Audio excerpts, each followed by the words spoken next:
So it's been forever since I collected or even opened a pack of Yu-Gi-Oh cards, but recently there was a sale at my local Barnes & Noble and I decided to pick some up. So today I'm here to unpack some Flames of Destructions with you guys. And if you like what you see, I'll be sharing some more Yu-Gi-Oh content like these pack openings, fun deck profiles, and more. To be quite honest, the game has evolved so much in the past decade or so that this is no longer a simple children's card game.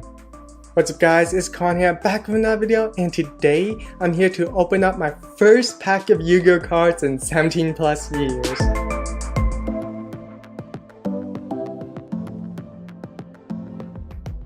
So today I'm opening up a box of Flames of Destruction Special Edition set, which includes 3 booster packs and 2 foil cards. Okay, so after importing all my clips, I realized this might be a long video, so I'll just be speeding through the common cards, but I will slow down and take a closer look at all the cards that might be worthwhile.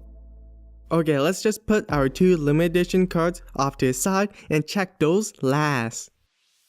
So here's the first pack in the box. Every pack comes with 9 cards, and I have to say, these pack art looks super epic. I believe these newer packs comes with at least 1 rare and 1 foil card.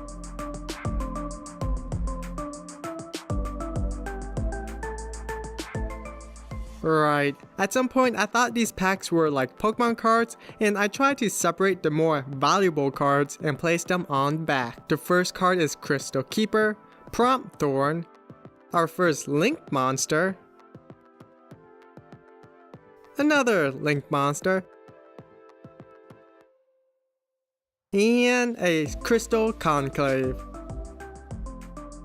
Holy cow, a freaking secret rare in the first pack, and this card is absolutely gorgeous, and that is not because it has a cutesy anime girl on it. The super shiny diagonal pattern on here is really pretty, and I can't stop staring at it. Okay, let's take a closer look at the effects. It is a level 2 Link Monster, and the arrows are pointing in the bottom left and bottom right position. This is great because this allows you to open up the field for your extra deck monsters. Vampire Sucker takes 2 zombie monsters to summon, so it's pretty easy to summon, and this will work great with the new Zombie Horde structure deck that just came out. And since the timing of this video, the card value is around $15 or so, which makes sense because of all the new zombie cards.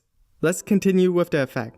If you would tribute a monster or monsters for a tribute summon, you can tribute a zombie monster or monsters your opponent controls, even though you do not control it.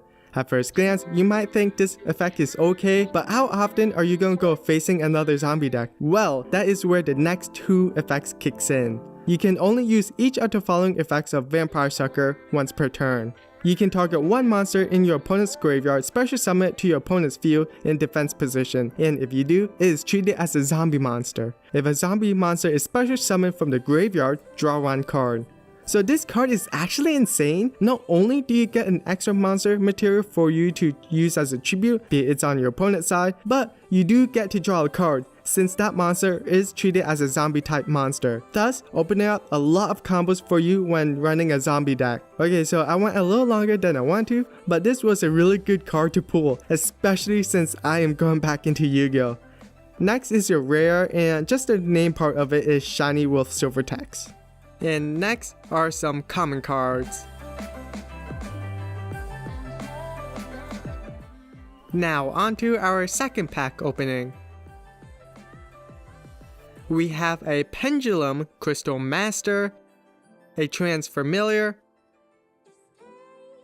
a Goki Bear Hug, a Defrag Dragon, and a Trap card. Okay, so next we got a Common Call by the Grave. This is a nice staple card to have to go against those hand traps like Ash Blossom and Winter Cherries. In a future video, I'll explain what is considered a staple card and why it's good to have them. And behind that is a Vendread Nightmare.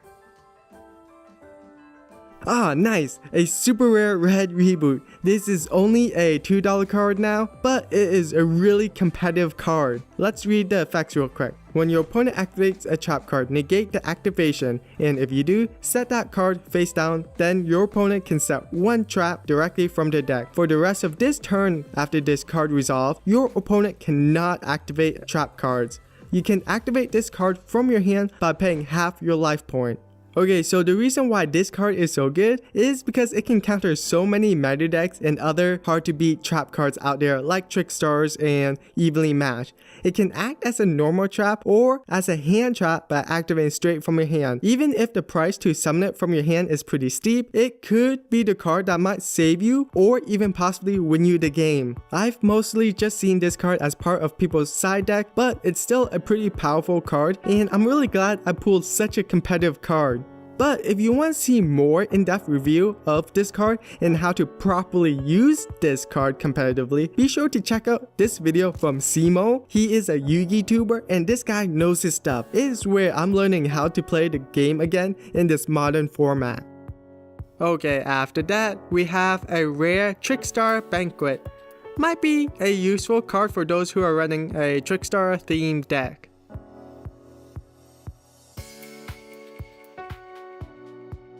So let's put our 4 cards down and grab our third and last pack. I have to say, opening these packs up is insanely satisfying and I hope you guys are enjoying it as much as I am. So leave a like and subscribe if you want to see more. We have a Link Streamer, another Goki Bear Hug, another Trickstar card, Watch Cat, a World Legacy Corruption, and an Element Saber Mallow. Next is an ultra rare Element Saber Malahu.